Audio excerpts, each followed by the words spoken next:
World cup के दौरान Ahmedabad cricket stadium को धमाका खेज मवाद से उड़ाने की धमकी किसकी जानिब से दी गई है। अफगानिस्तान में शदीद ज़ल्ज़ला आया है जिसकी पेशन गोई यूरोपियन साइंसदानों की जानिब से की गई थी। पाकिस्तान में ज़ल्ज़ले के हवाले से अभी तक प्रेडिक्शन बरकरार है और खुदा न खास्ता पाकिस्तान में भी तबाहकुन ज़ल्ज़ला आ सकता है।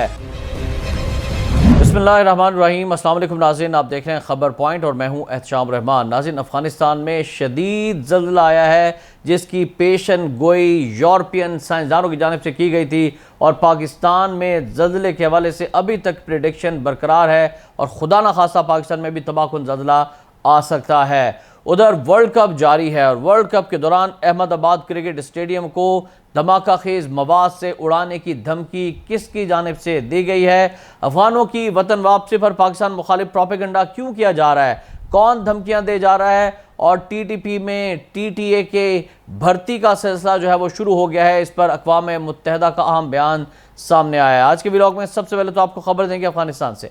अफगानिस्तान में नाज़रीन ज़ल्ज़ले के शदीद झटकों के सबब अवाम खौफजदा हो गए हैं। अफगानिस्तान के मगरबी इलाकों में ज़ल्ज़ला आया है जिसकी शिद्दत 6.2 रिकॉर्ड की गई है और इस ज़ल्ज़ले के बाद जो मरकज़ी ज़ल्ज़ला था इसके बाद 5 ज़ल्ज़ले के झटके और महसूस किए गए जिसके बायस अवाम में और ज़्यादा खौफ हरास बढ़ गया। इमारतों और घरों से ये लोग बाहर निकल आए। तकरीबन ज़ल्ज़ले के 5 झटकों के बाद जिसका मरकज़ बताया जा रहा है कि सुबह पख्तिया और गहराई 10 किलोमीटर थी। इसमें कितनी हलाकतें हुई हैं, कितना माली नुकसान हुआ है, फ़िलहाल अफ़गानिस्तान से कोई इतला नहीं आई है, लेकिन ये कहा जा रहा है, ख़दशात का इज़हार किया जा रहा है कि बहुत बड़ी तबाही खुदा न खास्ता अफ़गानिस्तान में हो गई है। हमारी हमदर्दियाँ अफ़गानिस्तान के अवाम के साथ हैं, अल्लाह ताला उनकी हिफाजत फरमाए। उधर नाज़रीन, पाकिस्तान की जानिब से जो पॉलिसी अपनाई गई है कि गैर कानूनी अफ़गानियों को वतन वापस भेजा जाएगा।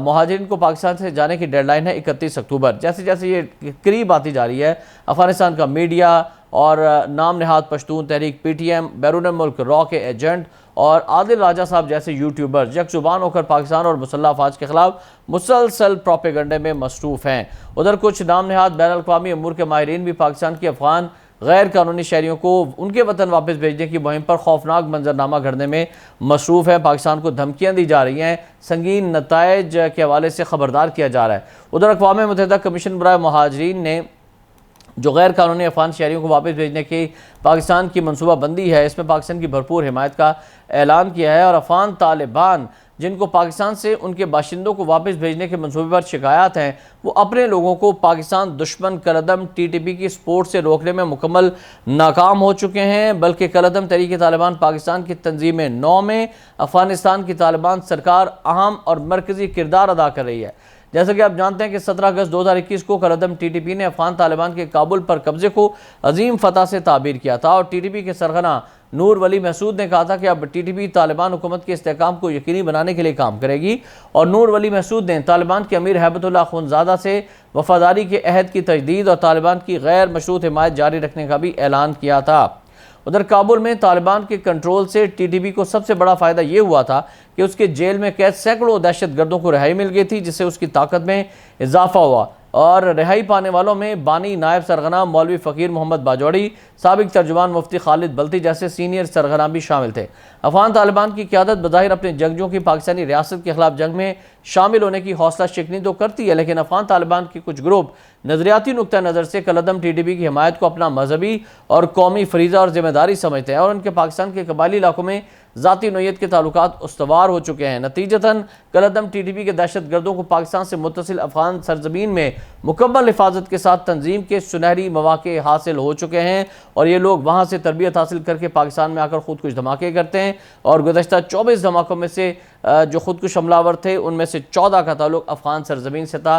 अफ़गानी नेशनल थे वो और इसी वजह से पाकिस्तान ने उनके खिलाफ क्रैकडाउन किया है। फिर पाकिस्तान में स्मगलिंग के अंदर, असले की स्मगलिंग के अंदर, हीरोइन की स्मगलिंग के अंदर और डॉलर की स्मगलिंग के अंदर, डॉलर की ब्लैक मार्केटिंग के अंदर, ज़ख़ीरा अंदोज़ी के अंदर ये लोग मुलविस हैं और अब पूरे मुल्क में क्रैकडाउन इनके खिलाफ जारी है और उसके बड़े खुशगवार असरात भी हो रहे हैं। पूरी पाकिस्तानी कौम ये चाहती है कि जो लीगल अफ़गान शहरी हैं उनको पाकिस्तान में रहने दिया जाए, लेकिन जो इल्लीगल हैं, जो पाकिस्तान मुखालिफ हैं, जो पाकिस्तान के दुश्मन हैं, उनको फौरी तौर पर निकाला जाए, बाहर किया जाए। और इस सिलसिले में आपको पता होगा कि इमरान खान साहब ने यह पॉलिसी अपनाई थी कि वो इन तालिबान को वतन वापस लेकर आए थे, जो इंतहाई ख़तरनाक पॉलिसी थी। उसकी बहुत ज़्यादा तनकीद भी की जा रही है, लेकिन इमरान खान साहब ने कहा था कि नहीं, मेरी पॉलिसी दुरुस्त है। लेकिन इसका नुकसान ये हुआ है कि पाकिस्तान में दहशत गर्दी एक बार फिर शुरू हो गई है।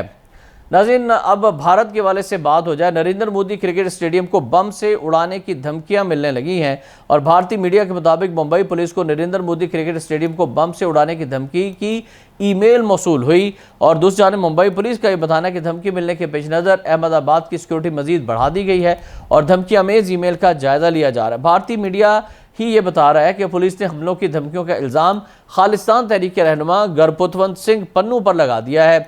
और आईसीसी क्रिकेट वर्ल्ड कप का जो सबसे बड़ा टाकरा है, पाक भारत मैच 14 अक्टूबर को अहमदाबाद के नरेंद्र मोदी क्रिकेट स्टेडियम में ही शेड्यूल है।